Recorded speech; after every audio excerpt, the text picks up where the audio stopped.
Thank y'all for being here today. I would like to call the meeting to order at 11 o'clock a.m. I ask that as a courtesy to all, that you ensure that you have silenced your cell phones.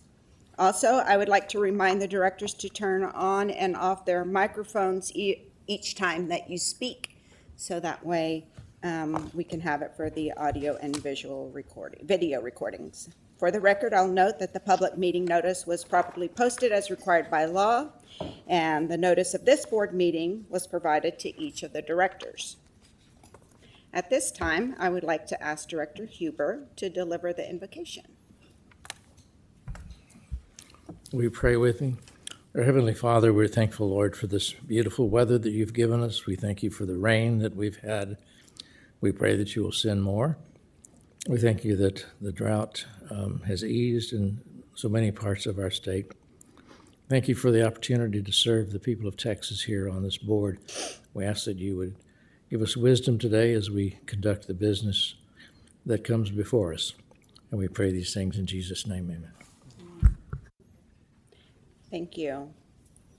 All directors indicated that they would be present for this board meeting. Now we have reached the portion of the meeting where we have set aside time to hear from you, the general public. Those interested by providing comments by filling out one of the cards available at the receptionist's desk will be called to approach the podium and make your comments at this time. And we have Sarah Minarsik, is that correct? Infraki Data Center here. Sarah, you'll have 3 minutes once you start. And we have Director Lloyd here that will keep time for you. And thank you for being here this morning. Thank you. Let me start out by saying I used to work for Brazos River Authority back in 1978, 80, and I can tell you the place has changed a lot. I was attending Baylor, and I worked part-time at Rio Brazos. I learned so much. So what I'd like to talk to you, first of all, thank you for allowing me to say this. I represent an opposition group out of the Ross-Elmont area.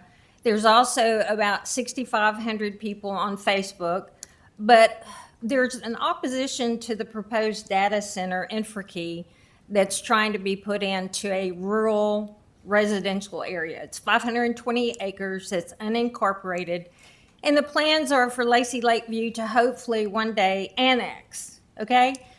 Because of you being the River Authority, let me just thank you for your spokespeople, Mr. Hollingsworth here, and then also even Matt Phillips, and what they're communicating with the ESG, the Energy Services Group that's been talking with Lacey Lakeview about how to get water and where to get water, okay? They are saying some things and proposing that they'll get water from the river, that they'll get water from the city of Waco. So I appreciate the individuals here that are making it known to ESG that that's not an option. Neither is the option of getting water from Lake Whitney. That's not an option. So thank you for doing this. They are talking about, and I've seen the documents that Infraki have put out, has actually gotten approved. The MOU that was approved by Lacey Lakeview and Infraki talks about 5 million gallons of water a day per phase, and there's 4 phases planned. So we're talking about 15 to 20 million gallons of water a day. They've talked about being able to get wastewater, but again, the infrastructure is not in place because this is a rural residential area. So I come to you to say thank you, first of all, for what you're doing. And then second of all, to let you know that there's a huge opposition to this. We're not against AI data centers if they're done responsibly, if they're constructed responsibly in industrial zones, in locations that have the infrastructure, and also the technology, because the technology, both in how the equipment is being cooled and just the hardware in itself, has changed so rapidly. Perfect example, the videotapes. no longer. So the technology changes. And thank you for your time.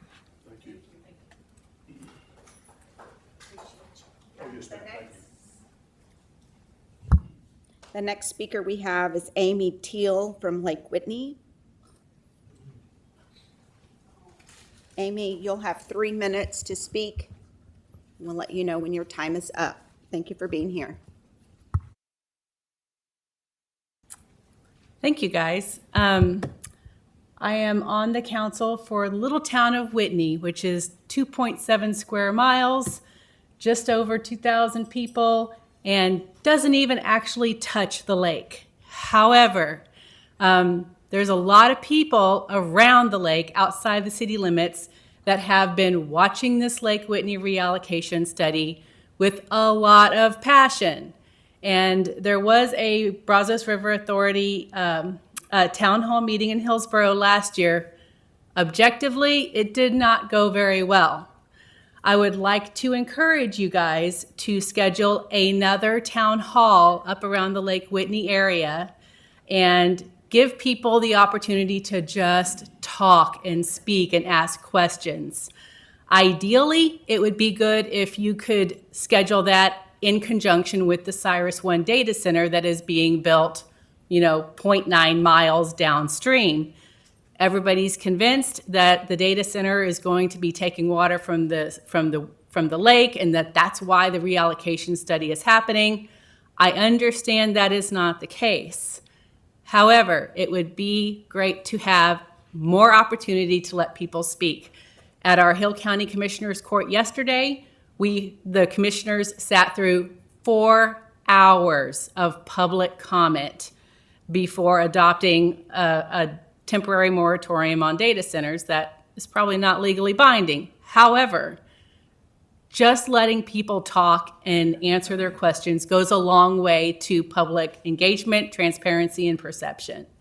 So I would really appreciate that. And on that same avenue, when you come out of executive session, if you could give a good update for the lay people around Lake Whitney as to what's going on with the reallocation study, where that is in the process, what to expect over the next year, that would be very helpful.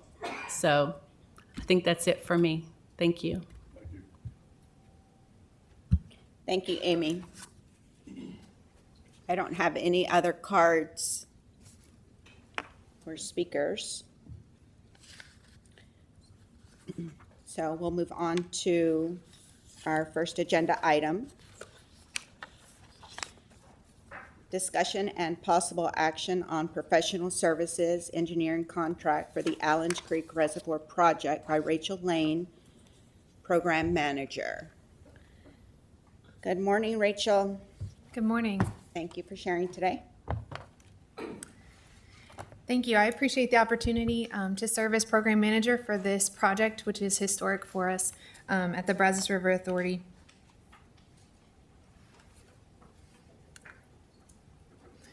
Our agenda for today is to go over the project approach. And so we have a team of industry leaders with extensive lower basin experience, and they're going to present on our project approach today, and then I will come back to present on the contracting strategy. The members of our core team presenting today include Scott Birch. He is a professional engineer with 38 years experience in reservoir planning and dam design, including 25 years with the Corps. Corey Shockley, who I unfortunately misspelled his name, but he has 26 years of experience in water supply planning and water rights permitting.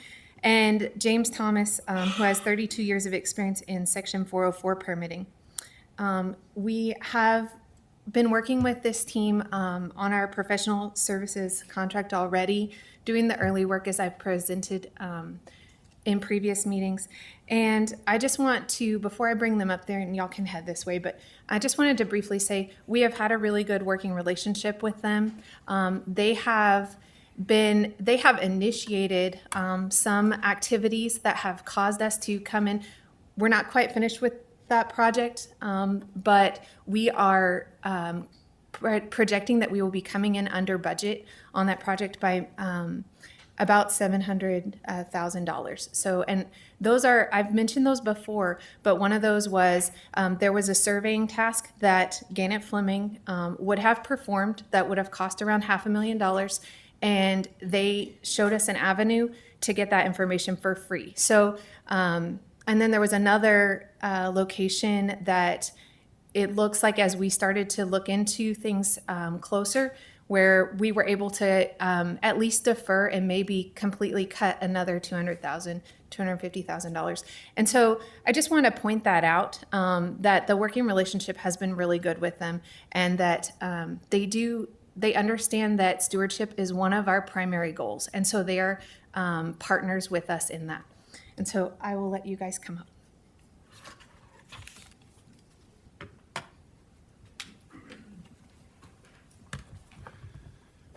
Good morning. Thank you, Rachel. Thank you, directors, for having us. My name is Scott Birch. I'm with GFT Infrastructure. I'm the program manager for our, how's that? Is that better? For the Allens Creek project. And I just wanted to try to give you all a little walkthrough of a lot of the work that we've been doing over the past year, working with the staff to put together this contract and our project approach. So today I want to talk through just a little bit about how we have integrated our project team and what that means and how it affects our work. Turn it over to Corey and to James to give you a little bit of oversight or insight into the permitting process, which can be very convoluted. And then talk through some of the initial reservoir configurations that we've been looking at. We're very, very early in the process, so it's not anything final, but we do have some early work, as Rachel mentioned, that we've put into this.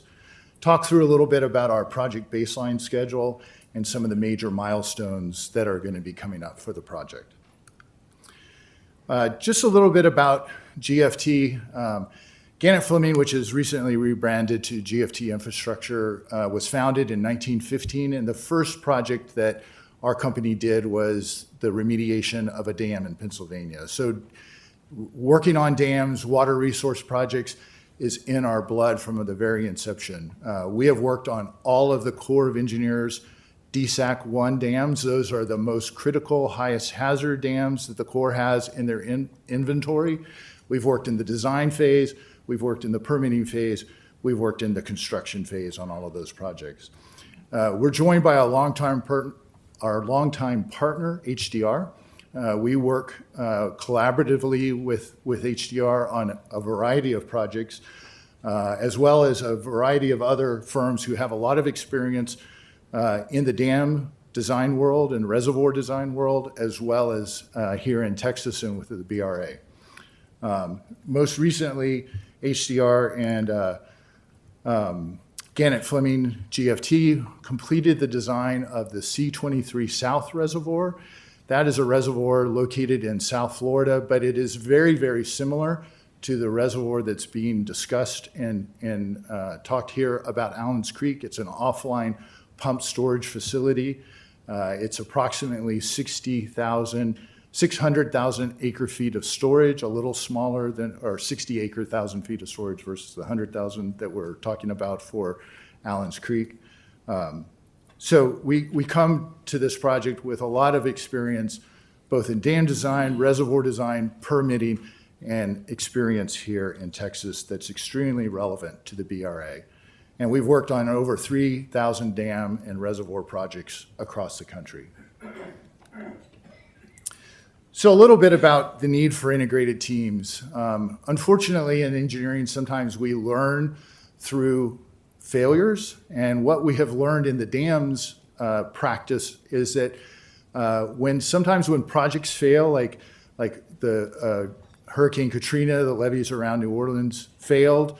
And what we learn from those failures is that while there are technical reasons that those failures occur, they're almost always preceded by organizational failures. And so the way that we have addressed that is implemented into our project, in our project team for the Allens Creek Reservoir, a fully integrated team where the permitting, the engineering design, and the construction all work together. and collaborate together to take away the stovepiping that sometimes can occur where the engineers don't talk to the biologists and nobody talks to the construction guys out in the field. We have done everything we can do organizationally to eliminate that. And it's important to do that because the design, our engineering design for the reservoir certainly informs the permitting process. But what's found in the permitting and in the cultural resource investigations and the environmental resource investigations has to also impact the design. So we have to have that feedback loop where we go through and communicate with each other and talk to each other. We don't want to spend a bunch of money looking for cultural resources in areas where we're never going to build a reservoir, but we need to make sure that we've addressed everything that we can. The engineering also guides the construction. We have to have construction expertise as we put our designs together to make sure they're buildable and streamlined. Gannett Fleming GFT has, we do a construction work all the time. We have a whole business line dedicated to construction management and construction oversight for dam and reservoir projects. That constructability drives our design, but we also have to inform the construction to make sure that the construction is done to the strict engineering standards necessary for a high hazard potential loss of life if something were to happen to this dam. We don't want anything to happen to the public. So it's very much an integrated and symbiotic relationship. One of the keys to this is risk-informed decision-making, and you'll hear us talk a lot today about risk-informed decision-making. And what happens is every time there's an opportunity to save some money, accelerate a schedule, make a change in the design, there are often second and third order impacts to that. And so through our risk profile matrix that we build together with the BRA staff, we try to go through and assess all of those impacts when we come to a decision. So if we come to the board and say we recommend doing option A or proceeding down path C, that we've gone through that process to look at what are the potential benefits and what are the potential pitfalls of that path and what's the likelihood of them occurring so that you can make, as a board and as an agency, informed decisions about the pathway that we go. So as you dial, I used to have a slide like this, and I had John Lennon and Paul McCartney at the keyboards fine-tuning their music. You move one lever and it affects the sound somewhere else. So you kind of have to make sure that as you turn the cost or schedule dial, what the impacts are on design and construction down the road. And that's a very doable thing, and it's something that we have incorporated, again, into our processes to ensure that there are not overall organizational failures in communication that could lead to problems down the road. And so with that, I'm going to turn it over to Corey Shockley and to James Thomas to walk you through and give you just a bit of oversight of the permitting process. And then when they're done with that, I'll come back and give you a little more feedback on some of the work we've done to date and how we see this project going forward.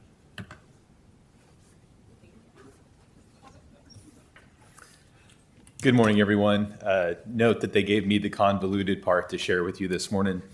So I'm going to talk to you about the permitting process this morning and just talk a little bit about some of the experience of myself and my team. I grew up in the Brazos Basin, super excited to be here talking to you about your next big water supply project here in the basin. Our team has done a lot of permitting efforts in the Brazos Basin, in the Galveston District of the Corps. Just our task leads alone have 150 years of permitting experience. I've spent the last 20 basically helping entities like you do exactly what we're about to do. Talking to the Corps of Engineers, talking to TCEQ, the Historical Commission, and helping you achieve permitting success on your water project. We know the area. We understand the engineering constraints. We're not just a permitting firm. We're very much like Gannett Fleming. We do a lot of the dam design.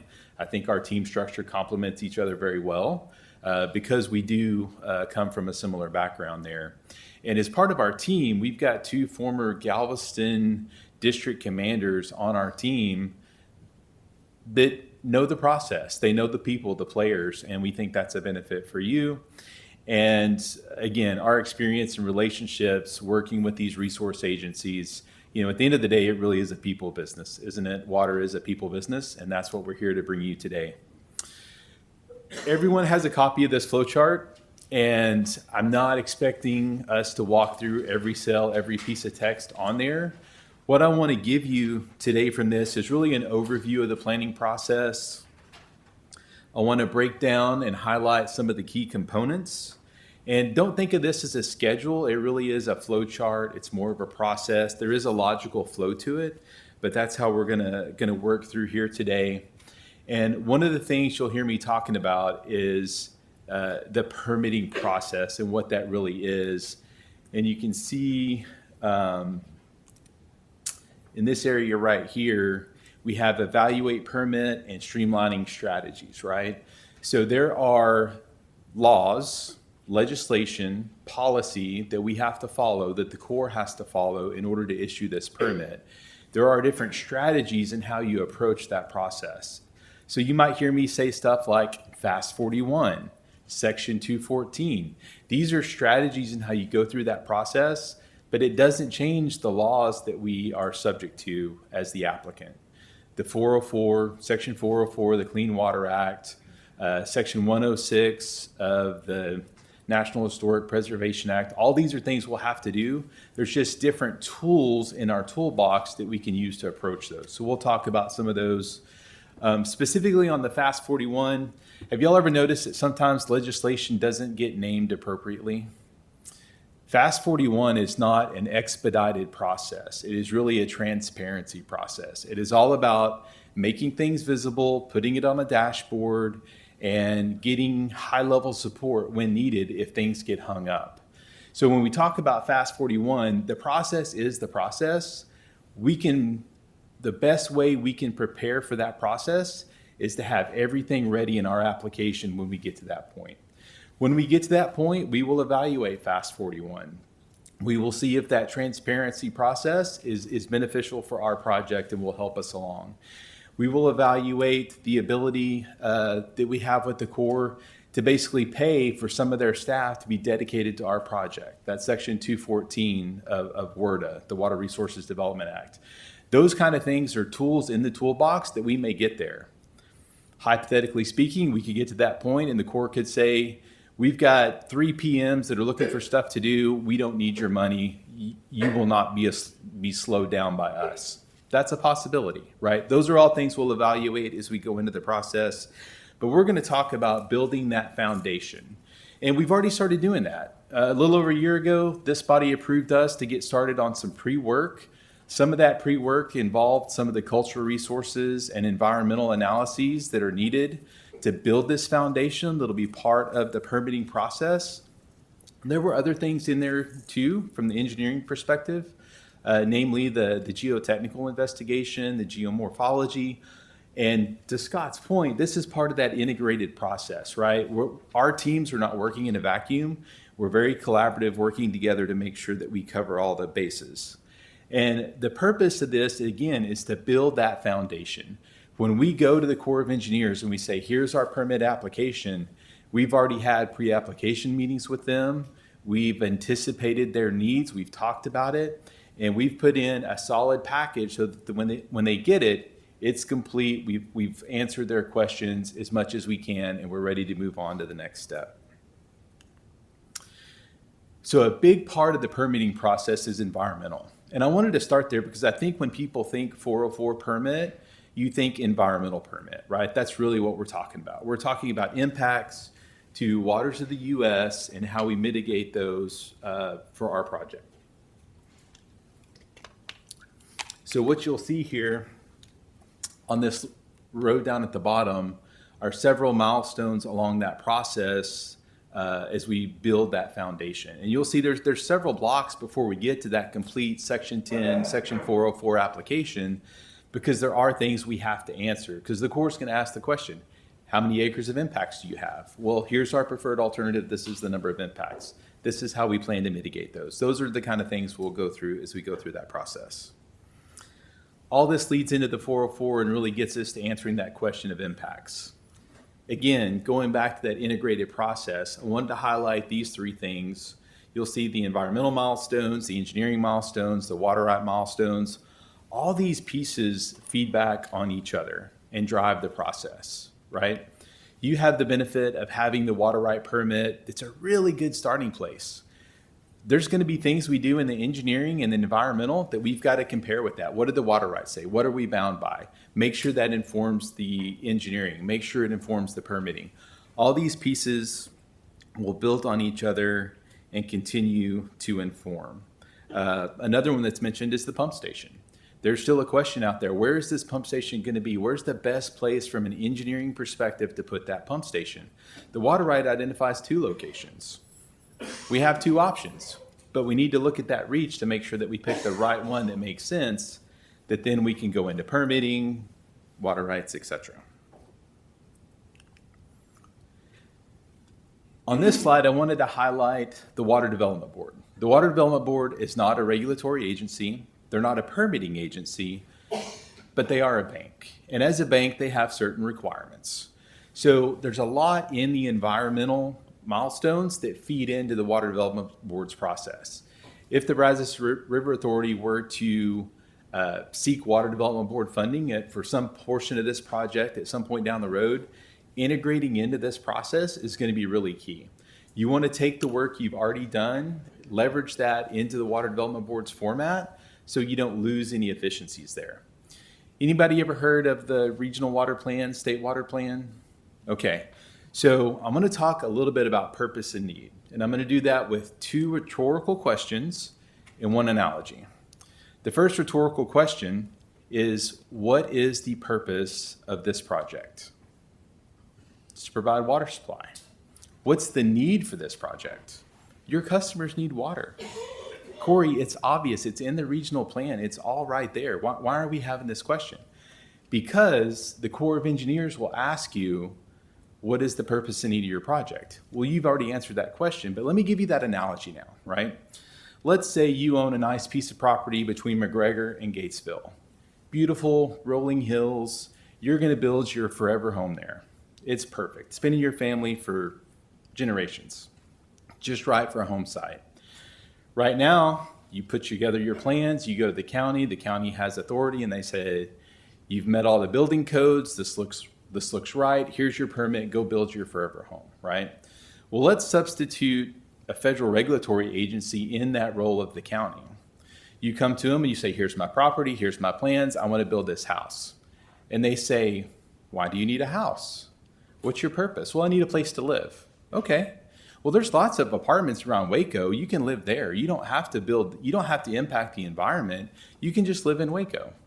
And you're like, well, that's silly. I own this property. Like, I want to build over here. And the Corps says, well, how big house do you need? Well, I've got grandkids. Like, I see them in my backyard. I need 3,000 square feet. I need this. And they said, well, your grandkids aren't born yet. They live 3 hours away. So really, you just need that 1-bedroom house in Waco. Right? You see where I'm going with that logic? We have to convince the Corps of Engineers of the purpose and need of our project in a way that is really helping them to be able to issue our permit, right? They're going to ask those kind of questions. Why can't you get more water out of Possum Kingdom? Why can't you go do a different project to get the same amount of water? So a lot of the things that we talk about are built around that, again, that foundation, that purpose and need that gets us to that point.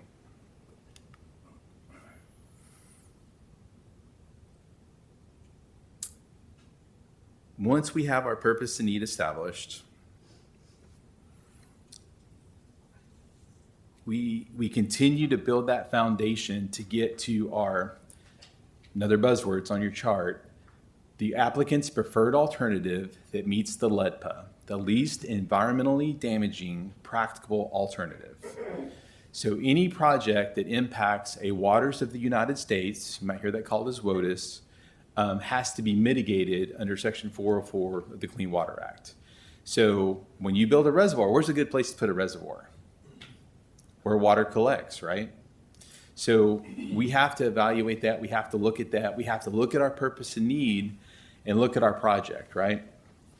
For example, If our purpose and need was we need 1 acre foot of water, and we wanted to expand Possum Kingdom, right, to get us that 1 acre foot, the Corps would say, that's way too much for your purpose and need. You can't do that. So there is an optimization there between purpose and need, LEDPA, impacts, all those things have to come together. And that is part of that foundation process that we're about to embark on, right? So we embark on this foundation process. It's going to take us a little time, but at the end of that, we're going to have a complete 404 application that will go to the Corps of Engineers, and that will be the beginning of the NEPA process, the National Environmental Policy Act process. That's the policy that governs the Corps that says you have to evaluate these things. One of the things they're going to ask for are what are those alternatives? Could you live in an apartment? Could you go to a 1-bedroom house in Waco, right? So they're going to ask, what are the different sizes of this project? Would a smaller size that has less impacts meet your purpose and need? We're going to have to answer that for them. They may say, well, can you just go to the coast and do desalination?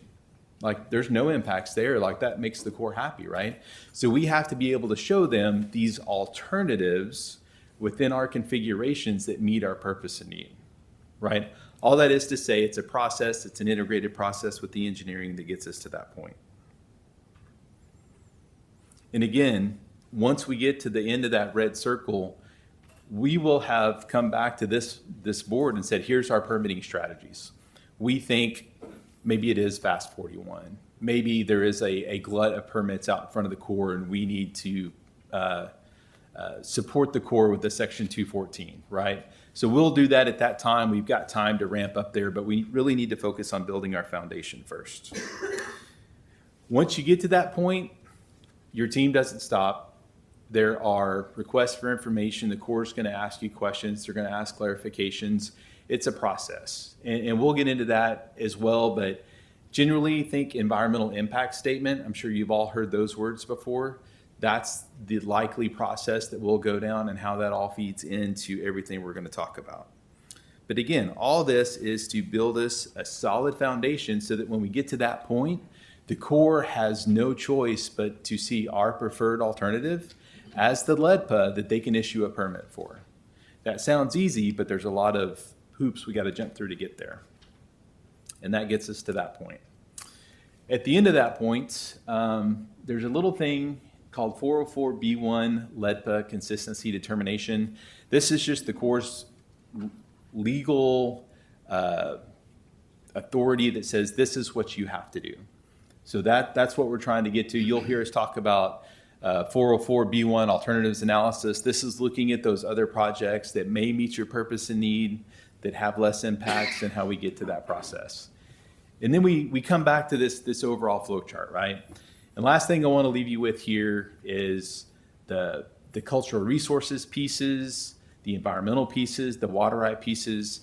If you think about setting all of these items out on a table, we're going to push this one ahead a little bit. We're going to push this one ahead a little bit. We're going to make sure everything's balanced, circle back up with the team, come over here. Now we can advance this piece because we don't want one piece to get out too far ahead that we actually mess up something on one of the other pieces. So that's the benefit of having a highly experienced multidisciplinary team, is we know how to balance all those pieces moving forward. And with that, I'm going to turn it over to James Thomas, and I'm going to leave it on this slide because he loves to talk about this slide. Let me translate what he just said, just to end. All these pieces are going to move forward, but they're going to do so in such a fashion that our staff is managing the spend of money so that we're not spending money that we don't need to spend. So as we collect data and we get to milestones and data points, then we'll know the appropriate amount of money if more money needs to be spent. We're going to be very, very cognizant of wasting money and how we spend our money for our customers moving this permit and this reservoir forward. Thank you, David. Again, my name is James Thomas. I'm a senior professional wetland scientist and wildlife biologist with HDR. I've been with HDR 26 years. Have been permitting projects with the Corps of Engineers for 32 years. So this has really been the bulk of my career. A couple of things I do want to point out. Corey did a great job kind of going over the complexity of this overall integrated process. Two key things I want to mention. Not only do we need the 404 permit but because we're going to have a pump station in the Brazos River, it is a Section 10 water, which is a navigable water. So there are two federal legal authorities the Corps of Engineers will have to review the process. So really, there are some things that we could do to maybe minimize the type and length of the 404 permit potentially if they meet the purpose and need, but we can't avoid the Corps altogether because we have to have a pump station in the river under Section 10. So there are two triggers: the Rivers and Harbors Act, Section 10, and the Clean Water Act, Section 404. Corey mentioned this. I just want to reemphasize it because this whole process and the collection of this data lead up to the determination by the Corps that our preferred alternative that we submit an application for, or an alternative that's evaluated in the NEPA process, is the least environmentally damaging practicable alternative. And under the 404B1 guidelines that the EPA and the Corps have established, they can only by law issue a permit for the LEDPA. Other agencies aren't constrained. Other agencies don't have that same constraint for NEPA for a highway. They can select an alternative that has greater impacts as long as it's an informed decision. That is not the case for a 404 individual permit. They can only issue a permit for the LEDPA. So that's why large water resource projects that will require a standard individual permit require this amount of upfront work to be sure that what we are going forward with, we have a high probability of success of getting the Corps through the NEPA process to determine that is the LEDPA. So we pulled these. This is actually from a Corps of Engineer training or information session that the Southwest Division, I think both the Fort Worth District and the Galveston District, used these sets of slides in the past. And we just wanted to provide these to you so you kind of see what the Corps, we have to understand, they have a set of federal laws that they have to comply with when they make a major permit decision. And we anticipate this will fall into that category because of the potential amount of water resource impacts or potentially other environmental constraints. So a key thing to just notice is that there are several steps in the pre-application phase. There's a lot of work in the pre-application phase, which Corey discussed. And then after we submit an initial application, they do a review, they give us additional information requests, and then they're also evaluating these other federal laws that they have to comply with prior to issuing a permit. So we really have to help them answer the questions on whether or not they are going to be in compliance with all of these other federal laws. So I know there are a lot of acronyms. We provided a glossary so you can reference later, but I'll just run through a few key ones that we believe are going to apply to this project. Endangered Species Act consultation. Under Section 7 of the Endangered Species Act, they're required to evaluate potential effects to endangered species. National Historic Preservation Act consultation. Section 106 of the National Historic Preservation Act. They cannot issue a permit until they've evaluated the potential adverse effects and have a plan, usually through a programmatic agreement, of how those will be mitigated. Tribal consultation. That is a federal authority to tribal government communication. If they anticipate that they will potentially have adverse effects to indigenous or Native American sites, they will typically have to consult with the tribes. And that's government to government, federal government to tribal government. Section 401 water quality certification process. This is a formal process. The TCEQ, even though they also have the authority to issue water rights, a different group in TCEQ will evaluate the potential water quality of adverse effects or benefits of the project. And so it's a parallel process to work with TCEQ and the Corps to get through that.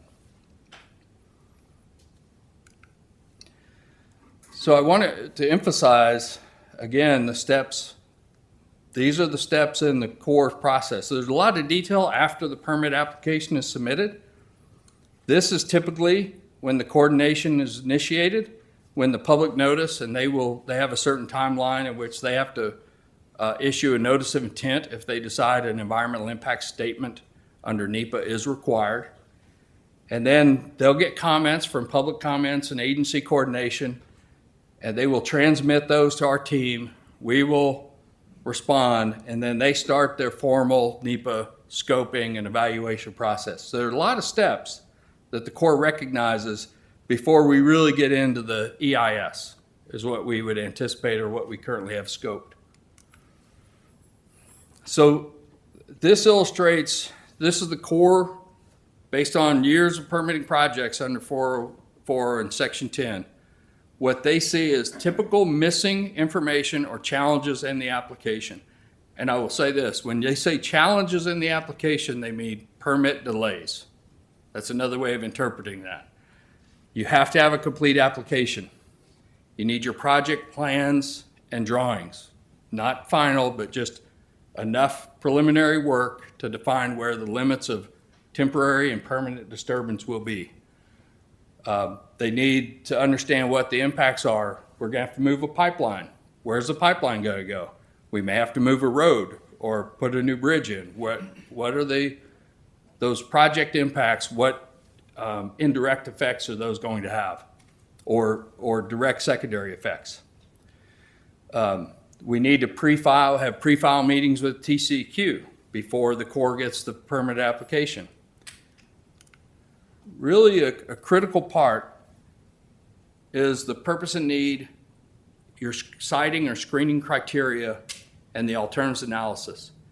When you look in the past, nationwide and certainly in this region, and you think about large projects that have stalled out, it is typically because they don't approach the permitting process with a clear understanding.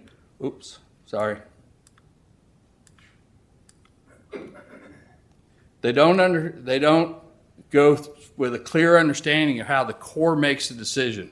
And they come through with just what the state defined as a need or a project applicant defined as a need, but it's not interpreted in a way that the federal government, it will help them meet their requirements under law. And our approach is to provide that up as early as possible in the process. But also, we have to define the delineations and surveys that defines the impacts on Waters US and the other regulated resources, cultural resources and other things. Compensatory mitigation plan, and that is going to be based on the linear foot of stream or the acres of wetlands that are Waters US that we impact. And so we have to know what the footprint with some precision is going to be so we can accurately estimate what the mitigation requirements are going to be for the project. So this, again, this is the Corps' own slide, and I think it's good because it illustrates they understand the process is a challenge. They're probably frustrated with it, and they have a sense of humor about it. If you look at the last mountain and what the climber says right before he's going to climb that mountain. But this illustrates that you have your pre-application meetings and things are going pretty well, and you say, this isn't too bad. We've got a great PM. We're on the same page. Things are looking pretty good. And then they start getting questions. They have some questions. And you say, I could do this. I could prepare this information in a way it meets what the Corps needs. And then somewhere in here, you get public and agency comments. And you're like, oh no, this is a lot of work. The way you level this and shorten the schedule as much as possible is they're always going to have questions. That's just part of the process. You want to anticipate 80 to 90% of what you're going to get asked before you get to the complete application phase, because that's the way you compress the project.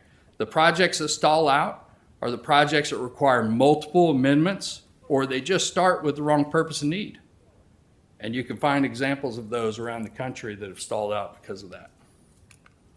Okay, I'm going to turn it back over to Scott to wrap this up. Thanks, James. As Rachel said in her introductory comments, there's a good bit of work that has been done on this site. This board authorized early work. We've done geotechnical investigations, a preliminary desktop overview of potential cultural resource and environmental resource challenges that we might face here. We did a pretty robust geomorphology study, which is a fancy word to say how much is the Brazos River going to continue to move. It wanders around. Is it going to continue to move towards our proposed reservoir? Is it stable where it is? How do we deal with that? So there's been a good bit of that. And out of that, and out of our scoping process, we've come up with three alternatives that we think are strong alternatives. Now, the Corps, we have to, as James and Corey said, we have to consider a wide variety. The Corps is going to want us to consider desal. They're going to want us to consider a groundwater storage option. They're going to want to see, is this really the best location? Is there somewhere further north or further south that we could put this reservoir with less environmental impacts? But our review of all of that information, at least preliminarily, is that this is a pretty good site for a reservoir, and there's three leading contenders that we see that should be evaluated thoroughly. The first is this original kind of reservoir that has been on the website. This is kind of the conceptual plan that when people talk about Allens Creek Reservoir, going back to the 70s, this is kind of what it looked like. And I want to note here in this royal blue color, this is the Allens Creek delineation.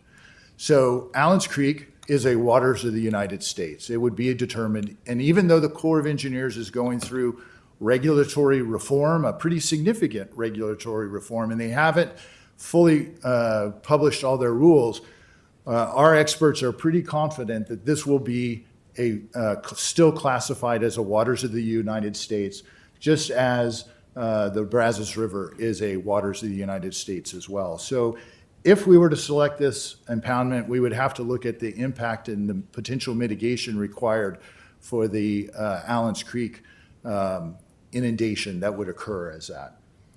Another alternative is to not inundate Allens Creek, but to still get the storage, we would have to expand the reservoir up to the northwest, and this is an area called Alligator Hole.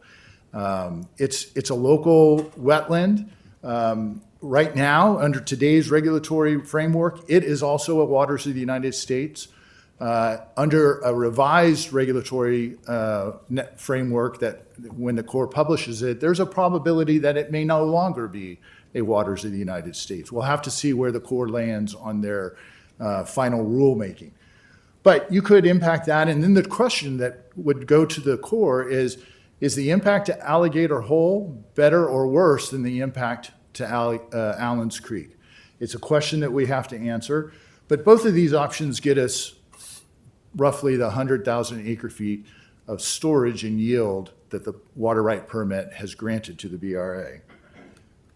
There's a third alternative that says perhaps we can avoid all of these environmentally sensitive areas, and let's focus on a reservoir that doesn't really impact any of those areas.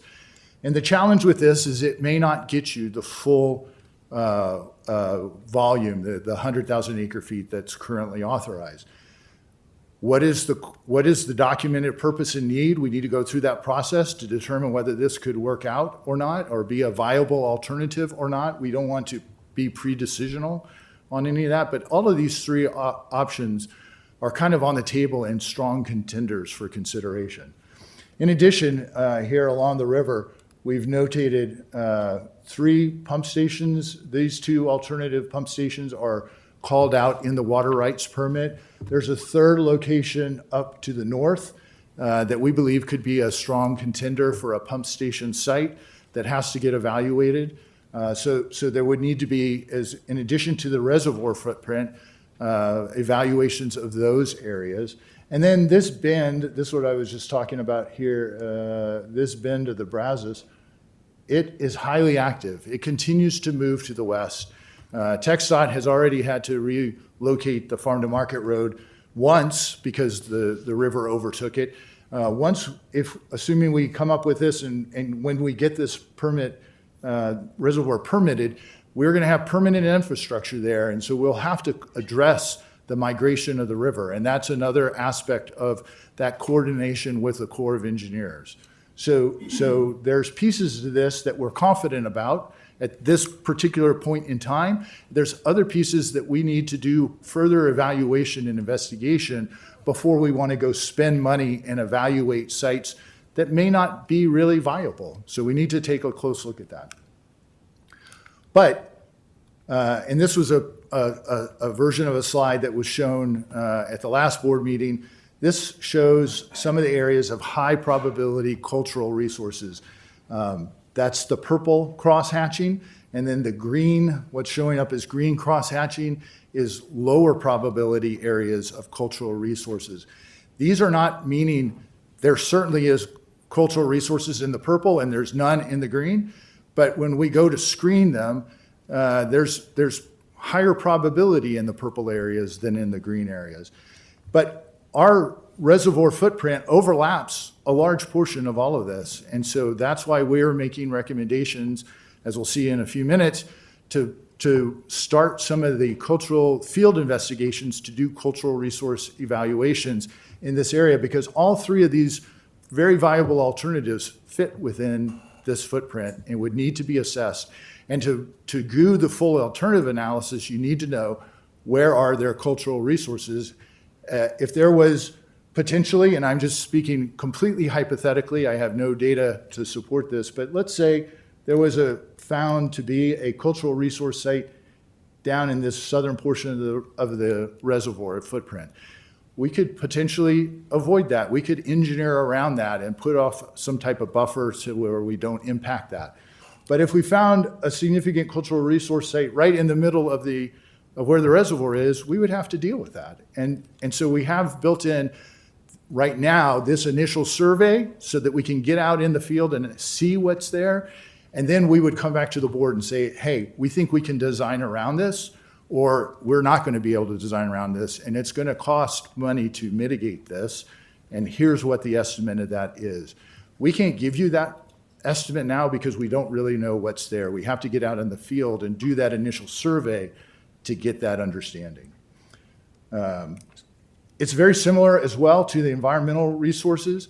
The Corps of Engineers expects us to look at this 5-mile radius that surrounds our project location. That's the dark black dashed line.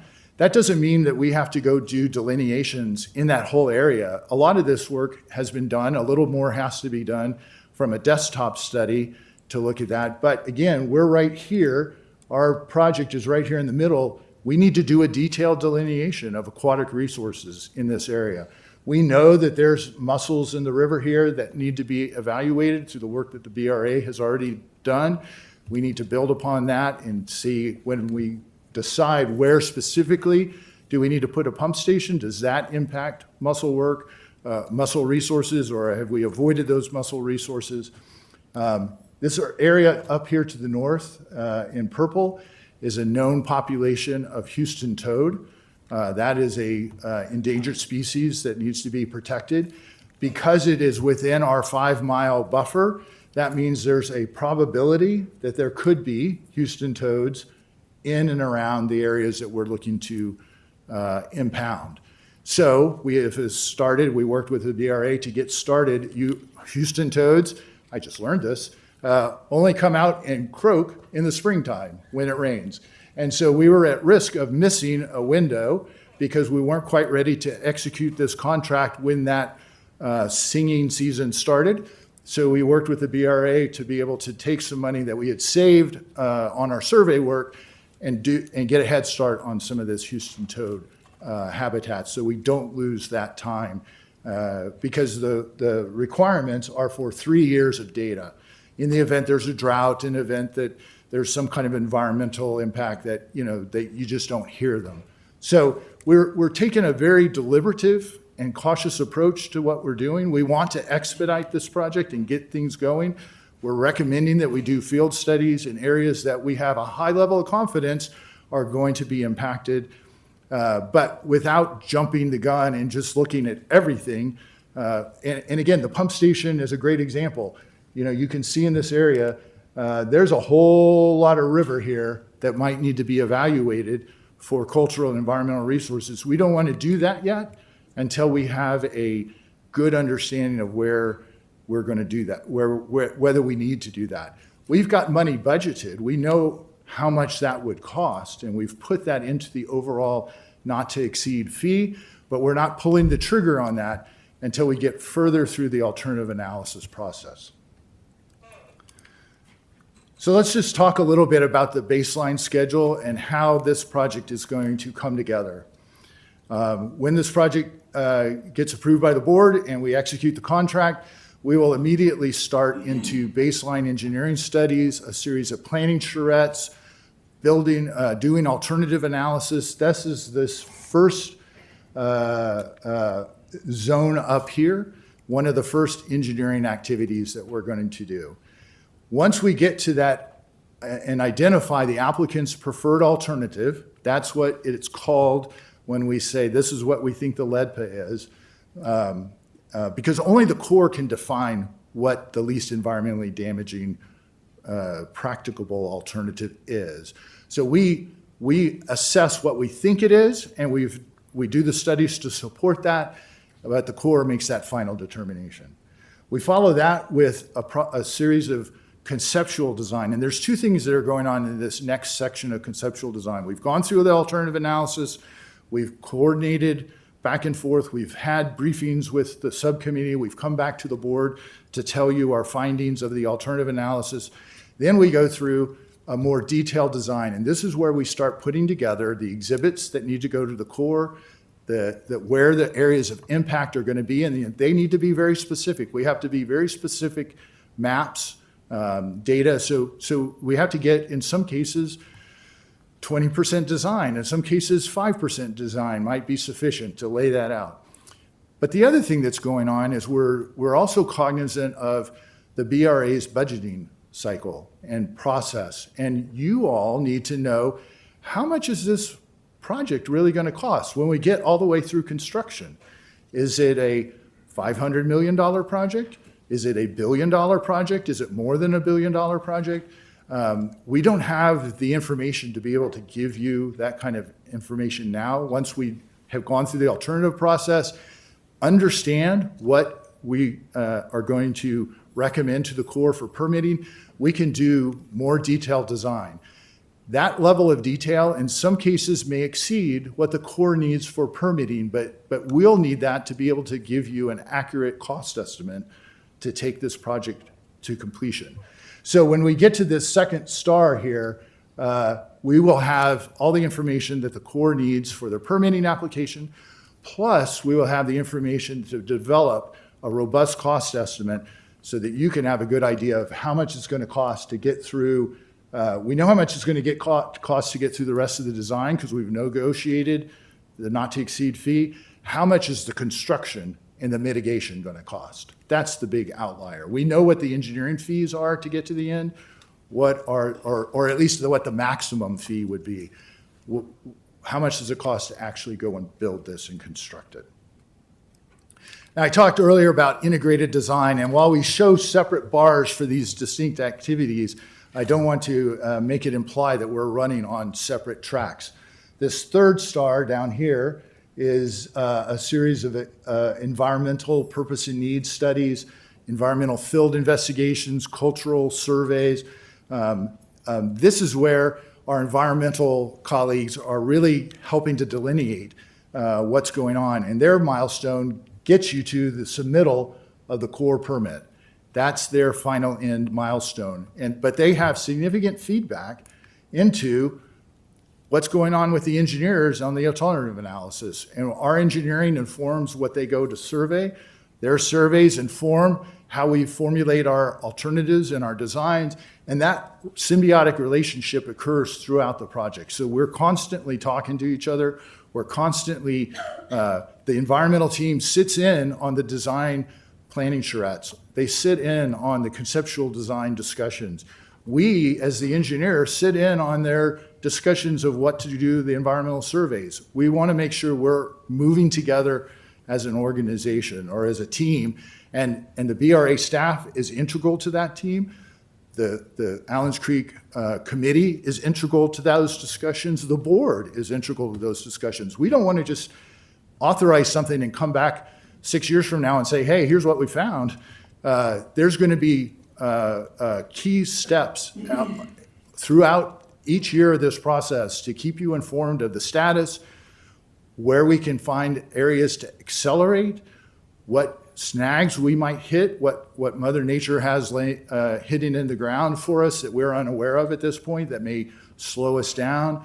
We want to keep you informed. And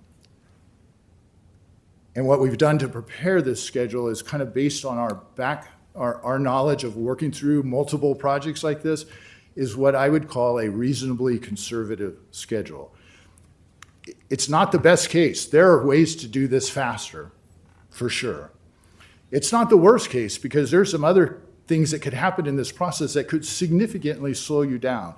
It's kind of a middle of the road case to base the not to exceed fee on.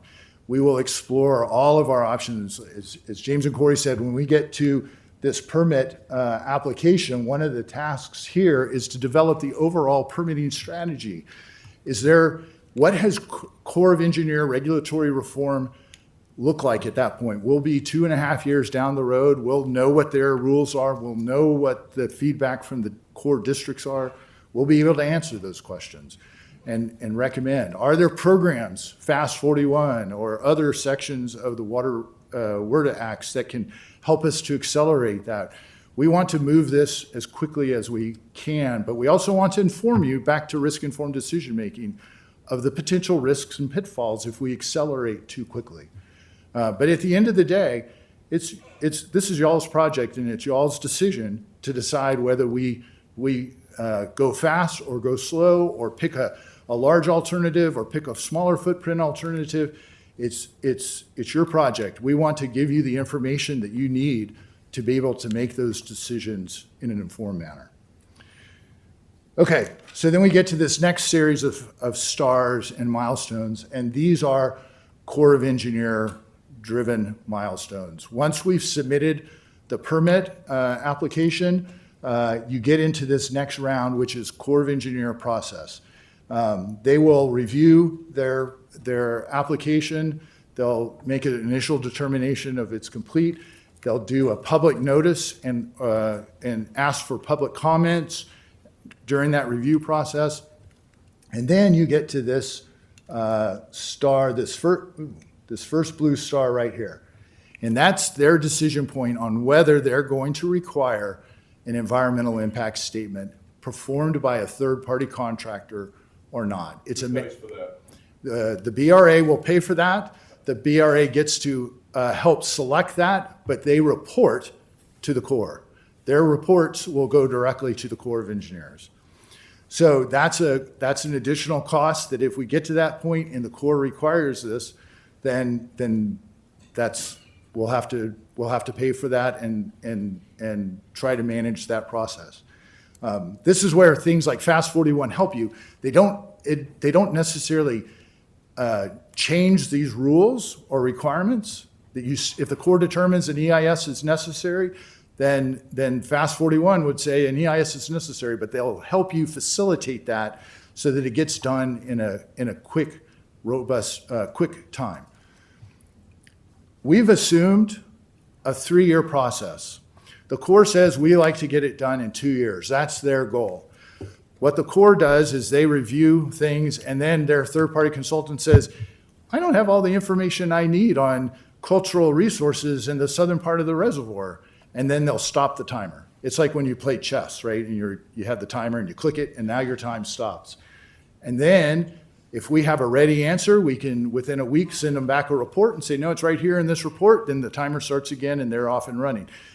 But if they ask us a question and we haven't evaluated that, or we postponed looking at some of these questions, we'll have to then, at that point, go do the study and do the evaluation that they've asked for and then submit it to them. And that's why sometimes it stretches out to 3 years. Our goal is to get it as short as possible, but we want to give you, for the purposes of the contract and the not to exceed fee, we had to make some baseline decisions here. When you get to this last star, this is the end, and this is a key notice that the Corps puts out that says, this is the draft EIS. This is what we have found in the draft EIS. And it goes out for public comment. That gets considered by the public. They get to comment on what the Corps has found. And basically in that draft EIS is where the Corps says, we've found these environmental impacts. These are the mitigations that are going to be taking place, and our recommendation is going to be to issue a permit for this. And the public can come back and say, we disagree with that. We think another alternative. The Corps has to consider all that. So things aren't final, but you've got a pretty good understanding of where the Corps is looking at and what the Corps is thinking about at that point in time. We have, and then that goes on for a period of time, and then you get to the final place in the Corps' process, which is the record of decision. And where that is them saying, we will grant a permit for this. That record of decision may have numerous things we have to do. You have to ensure that your reservoir gets adjusted to miss this environmental resource. Your permit has to include, or your design has to include, mitigation of some cultural resources or environmental resources. So there's still things that have to be done, but the Corps says, but if you do those, we're good with that and you'll get your permit.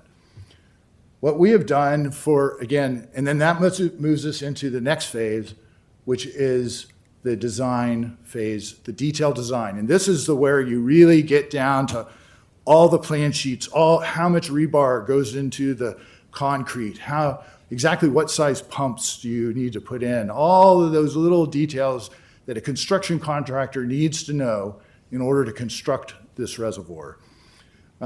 We have linked that milestone for the purpose of the schedule in the contract to the draft EIS, because it's a fairly safe assumption to say when the Corps says, here's what we're probably going to recommend, we have a good understanding that now we're safe to move forward with the design. But you could honestly start that design the day after you submit your permit application. There's risk to that. If you start designing what you think is the LEDPA and the Corps through their permit and EIS process comes up and says, we're not going to permit that, you've spent money on design that is now out the window and has to be redone. So there's a financial cost to that. And so anywhere in that time frame, from the time we submit the permit to the time the draft EIS comes out, there's a sweet spot in there where you can decide to start the detailed design. Ideally, if you have high level of confidence in the environmental work that we've done and some of the initial feedback that happens from the Corps in the pre-application meetings and in these early phases of the EIS, you may say, let's start that now, and you have your detailed design done at the time the record of decision comes out. In my experience, when I worked for the Corps of Engineers, we were often moving forward with the design while the EIS was being completed, so that the last step before advertising the construction contract was receipt of the record of decision. So it's not a fixed time frame. It's not like we can't start, but there's risks for that. And that's, again, a lot of discussion to come back. We've accounted for the cost in the assumptions that go into the schedule, but if we can start earlier, it's cost savings to the BRA. We just want it to be a smart decision. And that's places where we can have, again, when we kind of go into, I don't want to call it a dead period, but there's not a lot of activity for our team. There's some activity, but not a lot for our team in this. We're just kind of helping manage the Corps' process. If we can get to a point where we're highly confident and the board is highly confident, we can move this initiation of detailed design back to the left and save time and money getting the design ready to go quickly. This is just a summary of some of these major milestones that I just kind of went through and discussed. I didn't want to put it all. I initially had it all on the big Gantt chart, and it got so convoluted you couldn't read it. But we're based this schedule that I just presented off of a signed contract date After the board approves the decision today, the contract gets executed by the 1st of June. We tentatively have, anticipating that, our initial kickoff workshop, not the worksheet, the workshop for the entire team to kick this design off, scheduled for the second week of June. So we've got about a week to get everybody ready to go, and then we're all going to be here in Waco working with the BRA staff starting this process. We get to the first major milestone, which is the applicant's preferred alternative in August of 2027. That's a key point because that's where we know or have a pretty good idea of what this LEDPA, what we think that LEDPA is going to be. And when we come to you for this second annual work plan authorization, we'll be able to brief you on what we have found at that point, where we see this project going, what are some of the challenges. We'll have the environmental resource delineations done. We'll have the bulk of, or a good bit of, the cultural resources done. We'll be able to be in a better position to say, here's how things are shaping out. We then go into the completion of the design memorandum, the concept design that, and as I mentioned earlier, that gives us information both on budgeting and on our permit application. And then we get to, because the complete basis of design memo and the core application are so close, they're only separated by about a month or so. I just showed the permit application is really the key driver milestone there.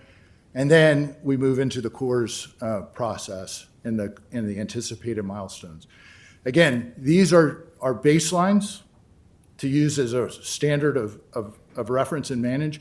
The contract is built with ability to move schedules up, to delay schedules if necessary. It's a not to exceed contract so that we're not guaranteed this money. If a cultural resource survey comes in under budget, then that money comes back to the BRA. If the concept design is a little more straightforward than what we anticipated, that money comes back to the BRA. So there's opportunities for this, and there's opportunities for discussion as we go through this process. So I know that's a ton of information.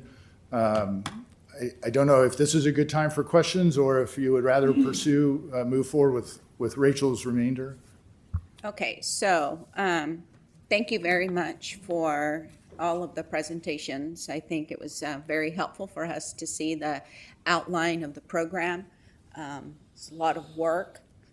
Those people who are watching online, it might be the very first time that they've seen the project really laid out so specifically. And so I thank you for doing that for all of our customers, not just for us to see it again. So at this time, I'm going to open the floor for questions, and we'll start with Director Huber. What would be an example of a cultural resource and how would it be mitigated? I don't understand that. That's a great question. There are a number of different things, but I think one of the, and I'm going to ask James and Corey to come up because they can give. For the purpose of making sure that everybody hears the question, after they ask the question, if you can repeat it and give us the answer. A lot of times we're ma'am. facing that way. Yes, And ma'am. so those of us up here don't always get the question. So Yes, a ma'am. lot of good information that you shared. I want to make sure that we hear answers. Everybody understands. Thank you. Yes, ma'am. Thank you for that. The question was give an example of a cultural resource and how it would be mitigated. Cultural resources are things like cemeteries, sites where indigenous peoples used to have either encamped or fished or worked. There could be a variety of those, and if we find some of the evidence of some of those, we have to catalog them, we have to curate them. In some cases, they may need to be mitigated. And let me turn it over to James and Corey, and they can give you some very specific examples because it's their field of expertise. Scott, I think you did a good job. I'll just add a couple of things. There are two main regulatory requirements when it comes to a subdivision of the state of Texas, which the BRA is, and then a project like this, we're going to need a federal project. So there's the Texas Antiquities Code, and that would evaluate things that are a recognized cultural resource for the state of Texas. So those are the indigenous Native American sites, as Scott mentioned. Could be a cemetery. It could be an example. We had a landfill project in a different county that had a pre-Civil War cabin that we had to trace back the history of that. And you couldn't see it. If you walked through the field, you couldn't see it, but it was just below ground, and we had to do an excavation, and it was discovered during the survey. And so that's an example. If it was an early settler, and this area we know have some early settlement areas, we might find something associated with that. They're typically going to be on the high ground.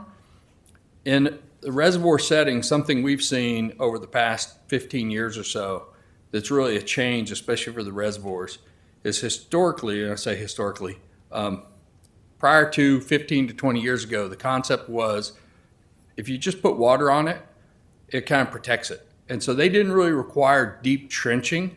And what we're finding now is that in some of these deep sediments, there are cultural resources, typically Native American sites, that are important for the tribes, for the Corps, that you have to evaluate. And so when you talk about the unknowns related to cultural resources, what we're typically seeing, not just reservoir projects, but any large project near a stream or riverine setting, is potentially some very deeply buried sites down in the sediment. For instance, it could be a campsite that was used for several generations by a tribe, 1,500 years ago. It could be under 4 to 5 meters of sediment. And so that can take a lot of time to evaluate. And so you approach those in a very systematic, stepwise fashion. You do the initial survey, you figure out what the probability is, you see if you find any sites, and then that informs the next steps that the agencies say.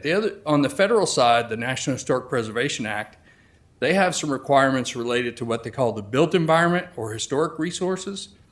Typically, we think of those, if it's a really short-term project, it's anything over 50 years. You have to evaluate whether or not that is historically significant per the federal standards, the federal law.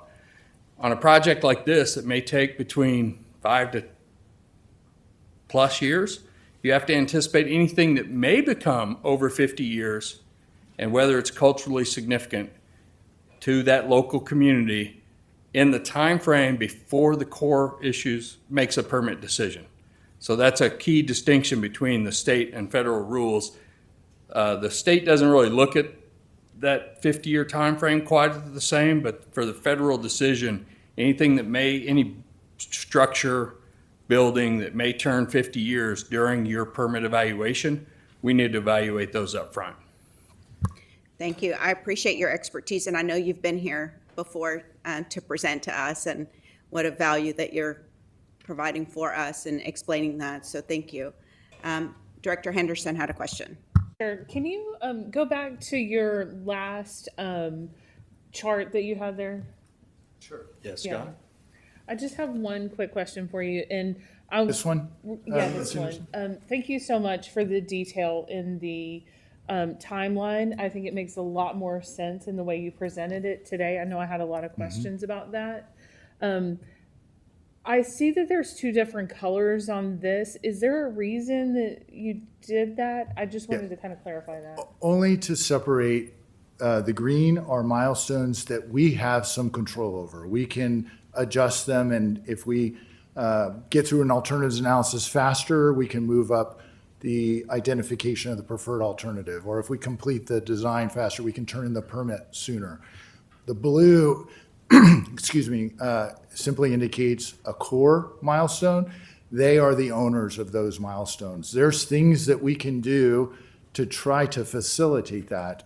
We talked about FAST 41. We talked about the Water Resource Development Act, where we can fund staff to look at it. We can keep close contact with our core PMs and make sure things are moving forward. But at the end of the day, They're the ones who kind of control those milestones and make the decisions as to when they issue their public notices and notice of intents. So that was the only reason for the color changes, that these are core milestones that we don't have complete control over. I get that completely. David, I have a question for you. I think that this agenda item focuses solely on the top 2 lines there, and then we'll come back for the not to exceed fees later. Am I reading this correctly and connecting it back to the agenda item right? From a concept perspective, you are correct. We're going to come on an annual basis, pardon me, and report to the board and get new allocations for funding. As far as, I'm not following when you say the top 2 line items, are you talking about the 18 million and the 59 million? No, I'm talking about, we've got A&E services and then identified applicants preferred alternative. The total there is 18 million, and that number matches the agenda item, so I think that's all we're talking about. Can I answer? Yeah, please. Yes. Hi, that is astute. So the 18 million, that is part of the resolution that we're proposing today. The other part is to authorize the entire contract. So to get us through even beyond what's shown on this screen today, to authorize the rates that we've negotiated with them. And I'm going to go through that a little bit in more detail during my presentation. But so there are 2 parts, and the one with the number, because the amount that you're authorizing would be, oh, sorry, it went away. I can go back. The whole contract versus portion. Right. So we're authorizing the contract, but the only budgetary amount that we're presenting today is for that initial work plan. And that's how we have the rest of the contract structured, that we would come back annually and have very detailed scope for the next amount. Does that make sense? And Yeah. you might, if I don't answer it during my presentation, then we can revisit that, but I'll target that. No, I think that answers what I was looking for. Thank you. This, Jen, and correct me if I'm wrong, I mean, them coming back to the board every year to evaluate the financial aspect of it is critical, and it was mentioned a couple of times, and David mentioned it, for us to be fiscally responsible for the project. We have broken it into chunks so they can come back to us and we can evaluate and ask these kinds of questions. So I think today is just that first part. Yeah, that's Director exactly what I Huber was had a getting follow-up at. question. Thank you. Yes, the second half of my question was cultural sites, how do you mitigate them? Like, can they be relocated or what? Good question. So the question is, how do you actually mitigate the cultural resources side, right? If you're going to inundate an area with artifacts, maybe it's a campsite, maybe it's an oven, something like that, how do you mitigate that? And there are a couple of ways, and part of that is a negotiation with the Corps and with the Texas Historical Society. What I found in a lot of my own projects is it's documentation, there's some artifact curation, there are anything that advances the understanding of where we came from, what those Native Americans endured, what their life was like that contributes to the story of Texas. So it's curation, it's that. You have the tribal coordination that James was mentioning. Some artifacts, the tribes will say, we would prefer you leave that in place for whatever reason. They may prefer that it be relocated, but that's part of that negotiation process. So it's typically curation. And cemeteries? Cemeteries, typically avoid if at all possible. If you do have to have that, if it's early settlers versus Native American, again, those tribes would come in. The tribes tend to prefer to leave things in place. That's just their mentality, but there are maybe negotiated mitigations to go with that. Thank you. Quick, you don't have to tell me how the watch was made or anything, just real quick. To section 404, is there a 404A, B, C, D, and E? Is there categories like that? Did I pick up on that somewhere? So if you come here and say, I'm going to talk about 404 section E, that would be cultural or something like that. Is that right? Yes, the question is, are there other sections of the Clean Water Act, Section 404, that we have to comply with. A lot of the other sections really tell the Corps of Engineers how they need to go through the process. We look at the whole process. Some of those is like, when do you have to issue a notice of intent? What projects do you have to notify? What could be a general permit versus an individual permit? And so it's really kind of it's the Congress telling the Corps, this is how you have to go through the Clean Water Act process. Section 404B1, so B in particular, it outlines the Corps and the EPA have shared authority over the Clean Water Act, and that is telling them what they can issue authorizations for, and that's where that least environmentally damaging practical alternative comes in. Well, how But many do you have of those? 404 A, B, C, how many, what's the alphabet? I may have to call in Lifeline. Ricky, off the top of your head, do you know how many sections I have there to are? I describe think each one. it goes down to G, maybe. I think maybe 404G, but really the sections. I've been doing this for 32 years, almost 33. Other than 404B1, those don't really apply to us too much. We kind of know the permitting process. The sections really outline for the agencies how they have to execute. So you're down to G. That's the last one right now, G. I believe so. Don't hold me to Answer it. my question. Thank you. I think it's G, Okay. but do you know? I haven't Pull it up. counted, but I do know many of those sections have nothing to do with this permitting process. They're also water quality standards establishment, discharge permitting regulations. So most of those 404 regs don't apply to this project.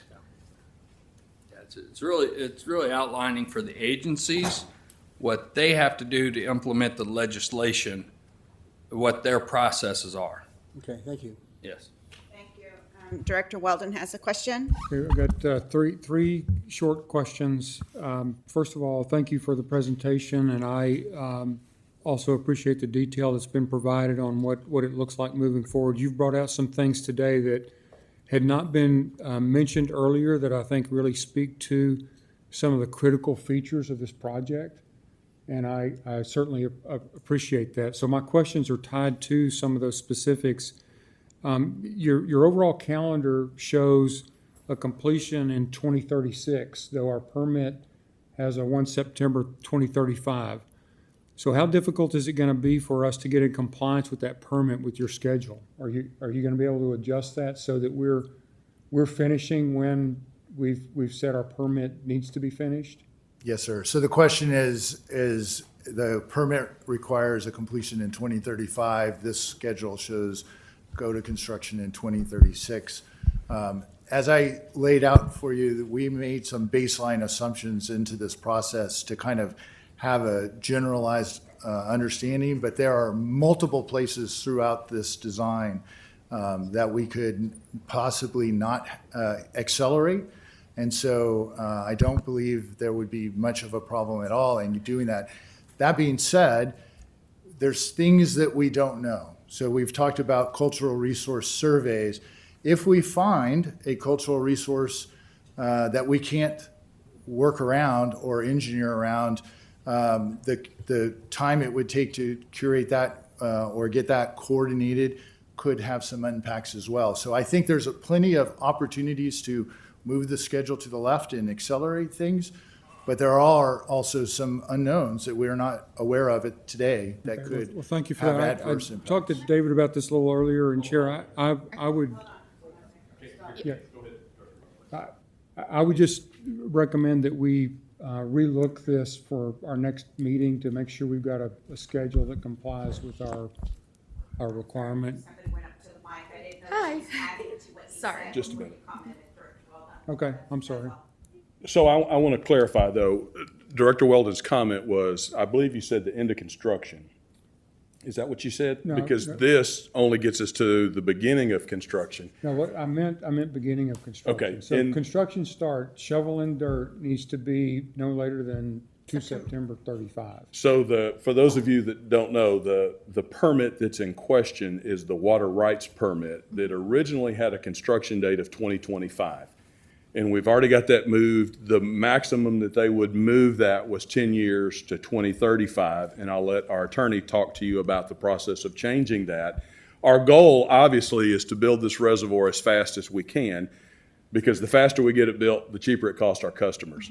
So that's what we're driving. We're driving for this timeline to not be relevant because we're so much further ahead of that. But if it can't, speak to the legality of dealing with that permit with TCEQ. Yes, so it's a process through TCEQ. We file an application. It's a relatively small application in comparison to all the others because it's of limited scope. So it would just be to extend out the timeline. It's pretty easy, honestly. We just have to submit whether, like, where we are in the project. It's kind of like the purpose and need, where you have to say, like, here's what we've been doing on the project, here's how we've been trying to meet the deadlines. If there's any deadlines or any issues that come up that force you to miss those deadlines, you explain that to TCEQ. It goes through a review period. You have an opportunity to make your case, and then they'll decide whether they want to extend the permit out and how far out. But So- Director Weldon and I are on the same page. We want this reservoir built as soon as possible to save money and to provide water to Texas as fast as we can. So Chair, my recommendation then was for us to rework this chart just so that it complies with what our target date is of 1 September 2035. I mean, it doesn't need to be resolved today, but I think that's something for staff and David. I mean, David and I agree that this ought to be, this chart ought to end as 1 September 2035, because that then shows a path to what we've got to consider in the other years to get there. So. Absolutely, and I think, I wrote down in my notes here as they were talking, is that sequence versus timeline. And there's a lot of things within a timeline, but sequencing and moving as quickly forward as possible is, I believe, what we all want to do. So I think we just need to keep that in mind, that while you've outlined a beautiful system here, that sequencing, if we can keep it moving as quickly as possible, that's what we need. Yeah. So My second question deals with the integration, and one of the points you made that really want to just reiterate for sake of our attention to it, and it was on slide 25 about the purpose and need, the siting criteria, and the alternative analysis. And if I understand correctly, we're going to have that by August 20th of 2027. Is that correct? Because that to me becomes the key understanding of defining our reservoir footprint, and it'll be the prerequisite for everything moving forward. So is that what we heard today? Yes, sir. So the question was whether the purpose and need and siting criteria and alternative analysis will be complete at the end of this first phase, which is the identification of the applicant's preferred alternative. And that is what the plan shows. What I think could occur is we get to this and we say, we've got our purpose and need. We're pretty confident of what that is, but we're going to need to do some more homework before we file our application. So there could be some additional development of either alternatives or purpose and need to make sure we've got it rock solid for our Corps of Engineer permit application that would occur during this conceptual design phase. But when we get to that identification of the preferred alternative, those questions will be answered for this board. And the homework that might be left is not coming up with new purpose and need or new alternatives, but filling in some of the data gaps to make sure that everything is fully buttoned up for the Corps' review. Right. So that's great, and I think that what that highlights for us is that this planning charrette and the board's involvement, the staff leadership here in the next 12 to 18 months is really going to shape this going forward. So it's a really critical time for us to get this right, to look at this comprehensively. And you know what I heard today certainly highlights that's what's moving in place here. So my third question deals with the blue area, And I understand that that's when we get into the core cycle of their review and the federal, and to our, I mean, the timing for us with this is good in the sense that many of these regulations that have been burdensome are being looked at as vehicles to ensure the environment's protected, but also for there to be a streamlining of that review process and a simultaneous review and things where the federal government looks at these together. And you've mentioned several authorities, FAST 41, which is tied to Title 41 of the Transportation Act, but then you've also mentioned the Water Resources Development Act of 22, and Section 214.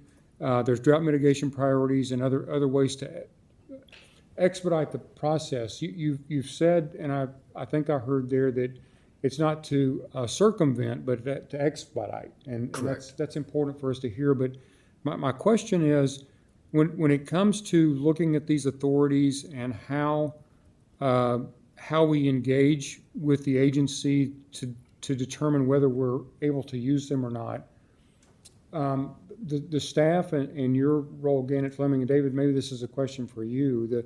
Is the staff really going to take the lead in that interface, and with consultation from Gannett Fleming, or will Gannett Fleming be picking up the phone and calling the Corps to say, hey, can we use FAST 41?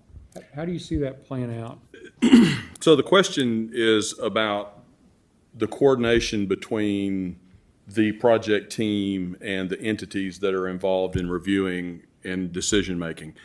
So I think that happens I know it happens on different levels depending upon the staff.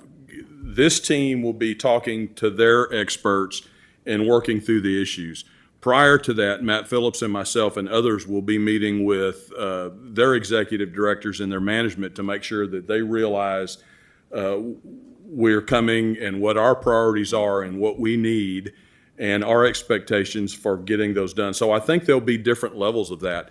And we'll be monitoring those timelines and how that takes place so that if we're not getting the appropriate attention that we need, then we can elevate things. We may ask the board to come and visit with elected officials or the governor, but I think there's going to be different levels of communication to make sure that we get the right technical information, but the right priorities also driven through those organizations. That's something we're really good at. Okay, thank you. Yes, sir.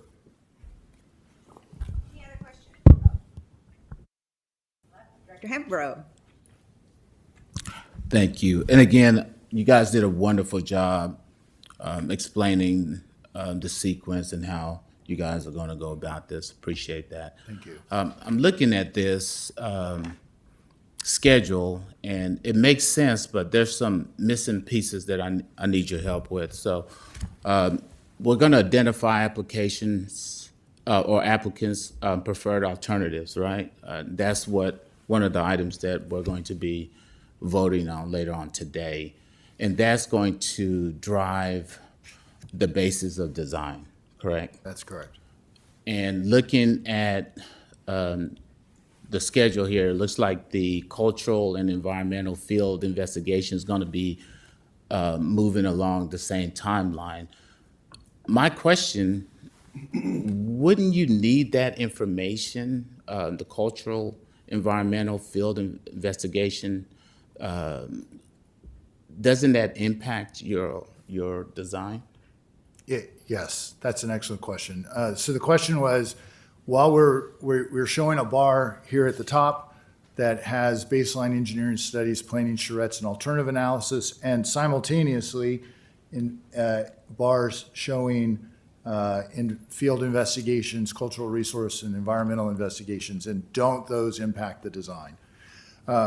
They certainly do, and I think that's where I would go back to this earlier slide, if you would allow me to click through real quick. There's a good bit of work that has been done on some of the base engineering and cultural resource to date.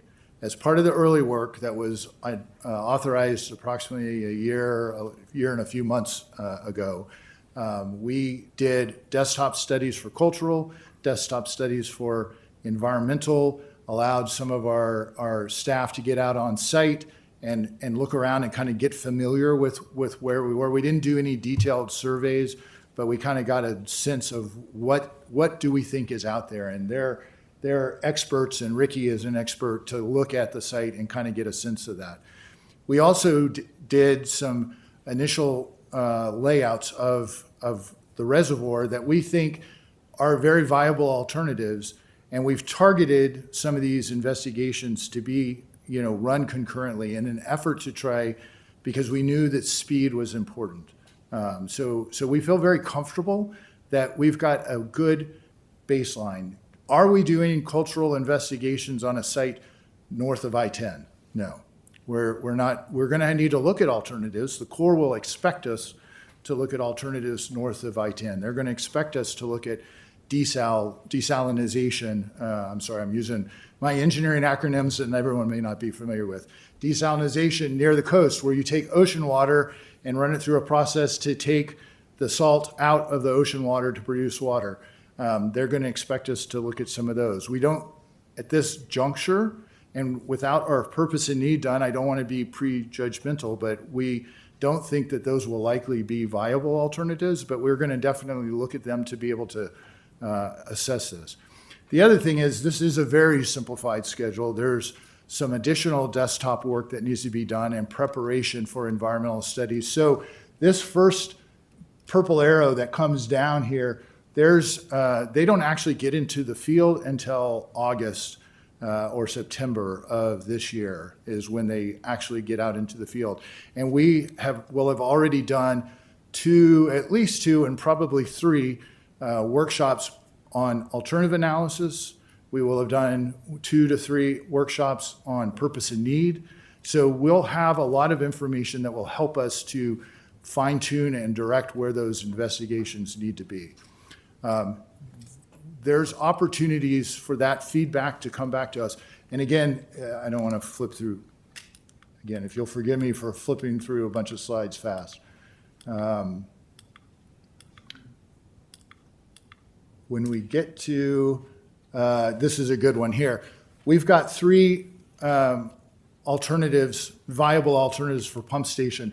But if you look at everywhere along the Brazos, from pump station alternative 1 in the south to pump station alternative 3, potential 3 up in the north, we're going to look from a big picture standpoint at all of those. What are engineering viability? Is there a better site to put this pump station than these 3 pinpoints that I've shown here? We're not going to go run out and, as a first order of business, do cultural resources at site 1.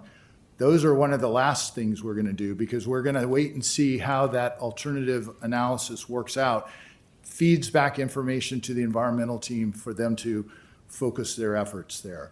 We're going to concentrate the initial efforts in these areas here to the north. If you remember, all 3 of these potential plans encompass this area. We need to know where the delineation of Alligator Hole is, because if we are going to avoid it, we've got to know exactly where that is. We need to know where the delineation of Allen's Creek is in the connecting wetlands.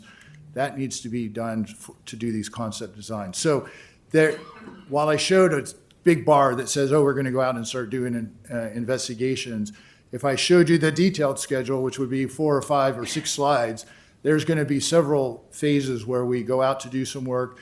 We finish up this work in this main area, we go to the next area, and that's all getting informed by the alternative analysis that are ongoing. I believe, my personal belief is this is a very safe assumption and a very safe approach. I don't think anybody on our team thinks that an alternative reservoir location north or south is really viable. We'll have to look at that for the Corps and make sure we do give it a fair shake. But I think this is a wise spend of money. This is a really pretty good site to put a reservoir. Thank you for that. And there's one more follow-up. Can you go to a couple more slides for advance? Towards the schedule? Yes. One more, 2 more, I think.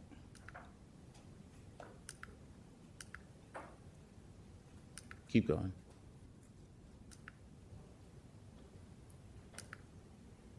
It's after the schedule. Oh, after the schedule. Thank you. This one, okay. Yes, sir. Where is the investigation shown on this? So I put this slide together for major milestones, which we have identified as the identification of the applicant's preferred alternative. So the completion dates, I'm sorry, the question was, where are the completion dates or the milestones for the field investigations? They precede this identify applicant's preferred alternative.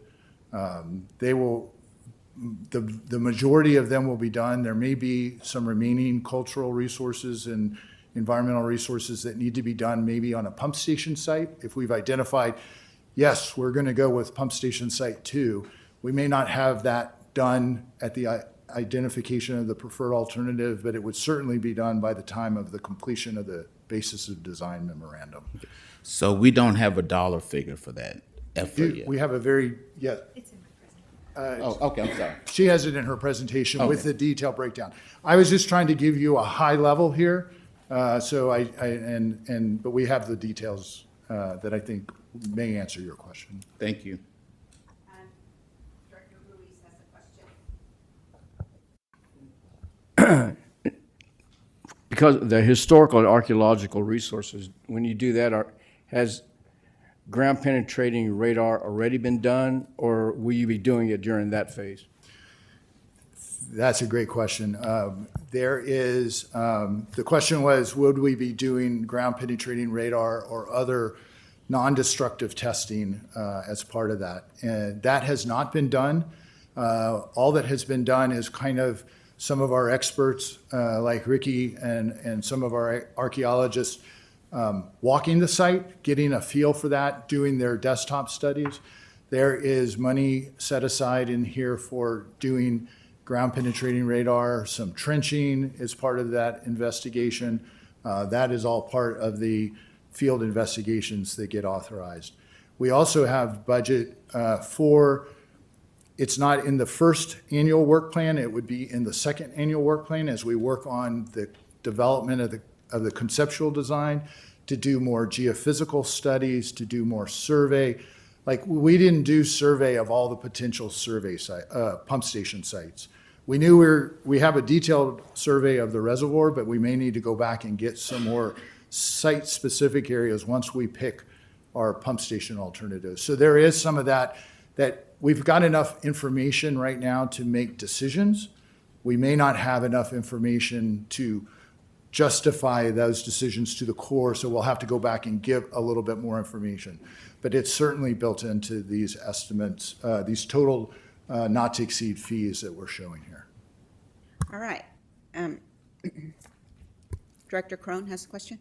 I would like to first start by saying thank you very much, because it's obvious how much work has been done here all around this room. Thank you. Sitting on this side of the table, I've never built a reservoir, so I'll let you know that up front. So I have millions of questions. You have started answering them, many of them, helping to help me so that as we are voting, specifically I'm going to say as I'm voting, to give guidance to David and to the Brazos River Authority, who will be working and coordinating this with you. Yes, I don't doubt for a minute that there'll be thousands and thousands of questions, and this is a very big project with a lot of moving parts. So everybody has roles. Yes, what you all have done today, and Rachel, everything that you all have done, I don't want to leave anybody out, to get us to this point today is very helpful in what we need to be thinking about as we have decisions to make moving forward, because we are not running this. You all are. And so thank you very much for that. Thank you for your guidance, and thank you for being so willing to go that extra step to help us.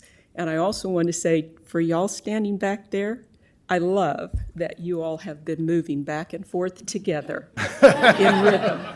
And that says so much other than verbal. That just says a lot of things about how you all are are tuned into this. And I want you to know that I noticed and I appreciate that too. So thank you. Yes, ma'am, thank Thank you. Very well said, Director Crone. Any other questions? All right, I think she topped it off for us. I believe we have a resolution to consider.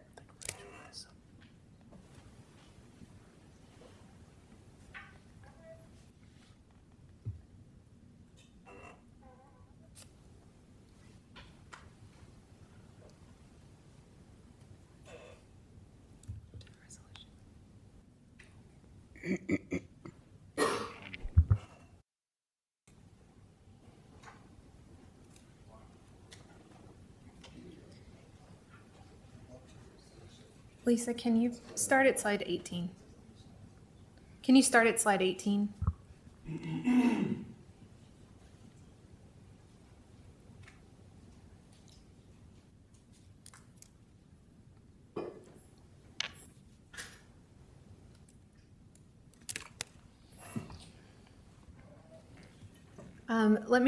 Let me begin by describing the resolution. So it is in two parts, and I will explain it before I read it for the board.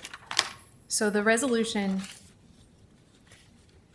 is requesting, the first part is requesting approval to enter into the contract with GFT with the terms that we've discussed previously. And that will allow us to utilize GFT for the entirety of the contract, or the entirety of the project in the engineering role, if we choose. And remember, as I've demonstrated before, there are off ramps, there are protective terms to the BRA. And so that allows us at any point to change directions or to approach it differently. But this will allow us, with the terms that we've negotiated to this point, the rates that we've negotiated to this point, including for items that were excluded, it allows us to move forward with those rates to do any additional services, like was discussed earlier. If we did encounter a gravesite or something like that, we have it already negotiated with today's dollar, projected according to that really safe timeline. It also allows us to not do tasks. So if there's something that comes up, if we're able to accelerate the project schedule, if we're able to, because of regulatory reform, if we don't have to do all the tasks that were scoped, we aren't obligated to perform those with GFT. We can just say, we sign a thing that says we're not going to do those tasks and move forward. In addition, the second part is that we're requesting approval for the initial work plan that will cover the next 16 months, and that will allow us to advance the project immediately.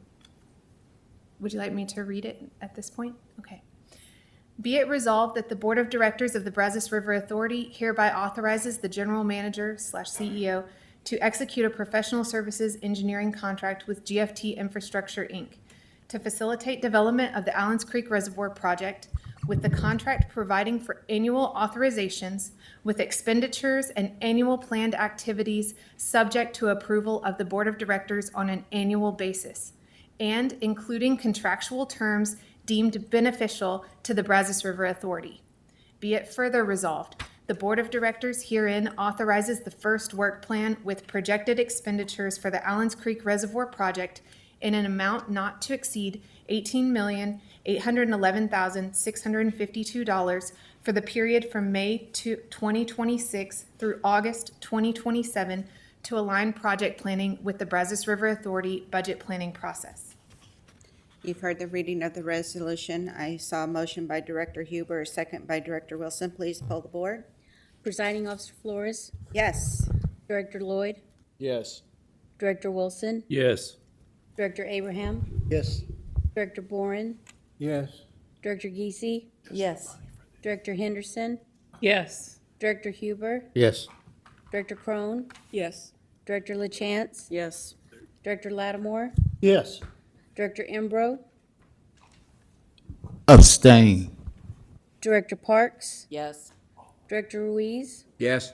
Director Smith, Yes. Director Taylor, Yes. Director Weldon. Yes. Motion carried. Second agenda item, the Board of Directors will conduct a closed meeting and executive session on the following matters. A, to consult with attorney regarding contemplated litigation with respect to the Allens Creek reallocation project pursuant to authority granted by Section 551.071 of the Texas Open Meetings Act, codified as Chapter 551 of the Texas Government Code.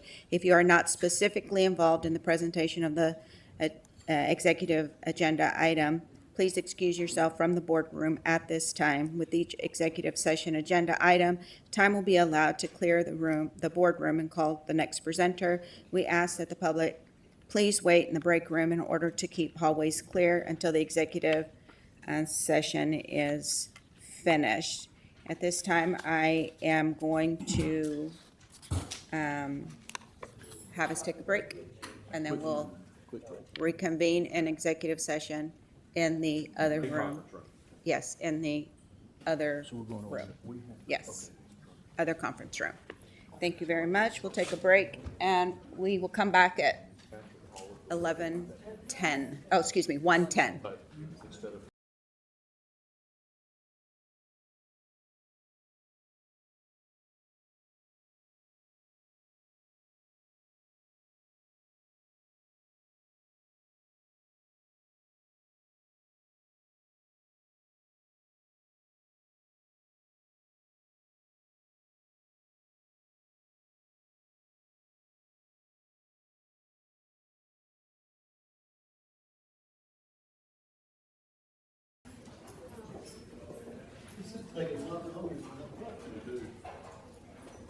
Board of Directors hereby reconvenes at 1:34 p.m. Back into open session. There is no resolution to be considered at this point in time. I will entertain a motion to adjourn. Director Taylor, and a second by Director Henderson. Anybody opposed to going home? All right. Safe travels, everybody. We'll see y'all next meeting. Appreciate your time.